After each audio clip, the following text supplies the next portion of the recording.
ఇల్లు ఇల్లాలు పిల్లలు. Today April 16 episode. పెళ్లి మండపం నుంచి పెళ్లి కూతురు శ్రీవల్లిని కిడ్నాప్ చేయాలని స్కెచ్ వేస్తాడు విశ్వ. అయితే చివరి నిమిషాల్లో ప్లాన్ని మార్చి పెళ్లి కూతురికి బదులుగా పెళ్లి కొడుకుని కిడ్నాప్ చేసి దిమ్మ తిరిగి షాక్ ఇస్తాడు. అయితే దెబ్బకి దెబ్బ అన్నట్టుగా విశ్వాకి ఊహించని ట్విస్ట్ ఇచ్చింది చెల్లెలు ప్రేమ.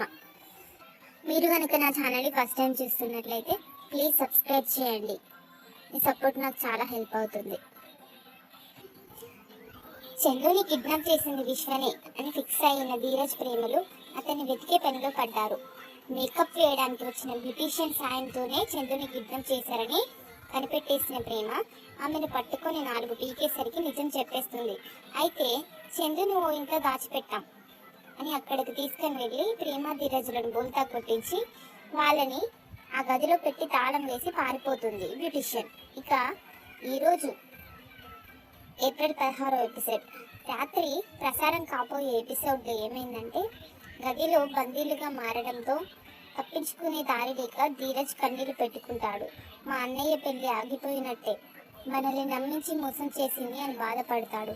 ఇంతలో ప్రేమ, ఆవేశపడకు, ఇక్కడి నుంచి బయటపడడానికి ఆలోచించు, ఇక్కడి నుంచి బయటపడడానికి వేరే దారి ఉందేమో చూద్దాం అంటూ వెతకడం స్టార్ట్ చేస్తుంది. వెనక నుంచి ఒక పెద్ద కిటికీ కనిపించడంతో ప్రేమ జడలో ఉన్న జడపిన్ని తీసి దాని సహాయంతో కిటికీని ఓపెన్ చేసే ప్రయత్నం చేస్తాడు. అప్పుడు కూడా తిట్టుకుంటూనే ఉంటారు ప్రేమ ధీరజ్లు. ఆఖరికి ఇద్దరు కలిసి కిటికీని ఓపెన్ చేస్తారు. ఆ కిటికీని వెనక్కి లాగే ప్రయత్నంలో ఇద్దరు కలిసి వెనక్కి పడతారు. సాంగ్ అయితే వేసుకోరు, మంచి రొమాంటిక్ మ్యూజిక్ వేసుకుంటారు. ఈ టైంలో కూడా ఇలాంటి సీన్ అవసరమా అనిపిస్తుంది, కానీ సిచ్యువేషన్ డిమాండ్ చేయడంతో తప్పలేదనుకుంటా.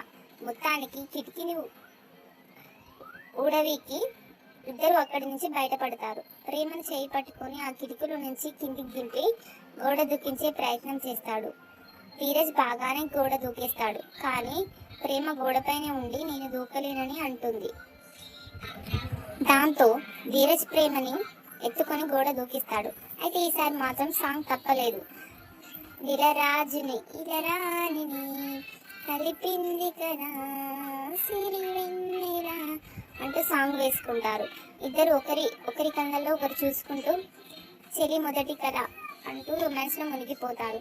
కాసేపు రొమాన్స్ అయిన తర్వాత దాని నుంచి బయటికి వచ్చి మా అన్నయ్య ఎక్కడున్నాడో తెలుసుకోవడానికి క్లూ దొరకడం లేదే ఇది ధీరజ్ అనడంతో, నా దగ్గర ఓ ఐడియా ఉంది అని అంటుంది ప్రేమ. ఐడియాకి ధీరజ్కి చెప్పడంతో, అయితే వెంటనే మీ అత్త భద్రావతికి ఫోన్ చేయి అంటాడు. ప్రేమ భద్రావతికి ఫోన్ చేసి నువ్వు ఎదురు చూసే ఆ విషయం గురించి అర్జెంటుగా నీతో మాట్లాడాలి, ఫోన్లో కాదు డైరెక్ట్గా మాట్లాడాలి, నేను లొకేషన్ షేర్ చేస్తా, ఒంటరిగా రా అత్త అని అంటుంది. ప్రేమ మాటని నమ్మేసిన భద్రావతి సరేనని బయలుదేరుతుంది. ప్రేమ ఇంత అర్జెంటుగా మాట్లాడాలని అంటుందంటే ఆ ఇంటిని వదిలి వస్తానని చెప్పడానికే అయి ఉంటుందని అనుకుని ప్రేమ పంపిన లొకేషన్ దగ్గరికి వెళ్తుంది భద్రావతి. అన్నట్టుగా ప్రేమ పంపిన లొకేషన్కి వెళ్తుంది భద్రావతి. ధీరజ్ భద్రావతికి కనిపించకుండా దాక్కొని వాళ్ళని గమనిస్తుంటాడు. ప్రేమ భద్రావతితో మాట్లాడుతూ ధీరజ్కి సైగ చేసి విశ్వాకి ఫోన్ చేయమని చెప్తుంది. ధీరజ్ ఫోన్ లిఫ్ట్ చేయకుండా, ఇప్పుడు కాదురా, మీ నాన్న గుండె ఆగి చచ్చాడనే వార్త చెప్పడానికి ఫోన్ చేసినప్పుడు చేస్తారా అని ఫోన్ కట్ చేసేస్తాడు విశ్వ.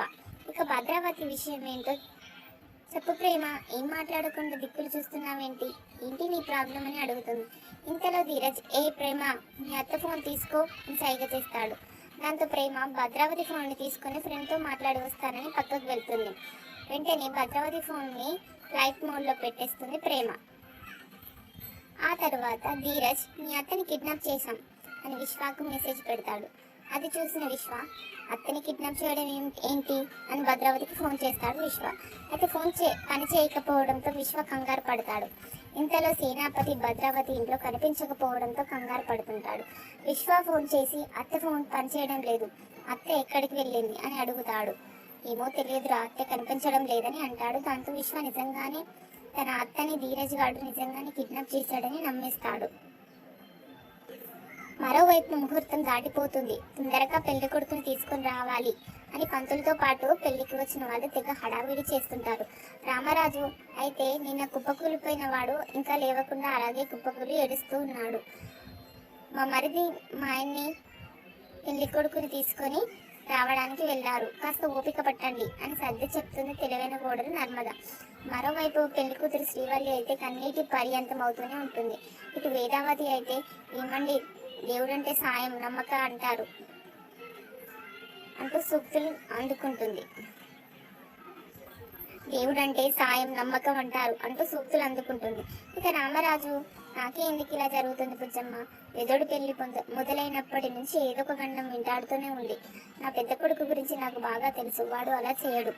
వాడిపై నాకు నమ్మకం ఉంది, కానీ ముహూర్తం సమీపిస్తున్న కొద్దీ నా ఆశలు ఆవిరైపోతున్నాయి బుజ్జమ్మ అని కన్నీళ్లు పెట్టుకుంటాడు. దాంతో వీరవతి, పెద్దోడు ఎక్కడున్నా ఎలాంటి పరిస్థితుల్లో ఉన్నా చిన్నోడు తీసుకొస్తాడండి, ఈ పెళ్లి జరిపిస్తాడు, మిమ్మల్ని గర్వంగా తల ఎత్తుకునేట్టు చేస్తాడు, మీ కళ్ళల్లో సందేశాన్ని నింపుతాడు అని అంటుంది. మరి ధీరజ్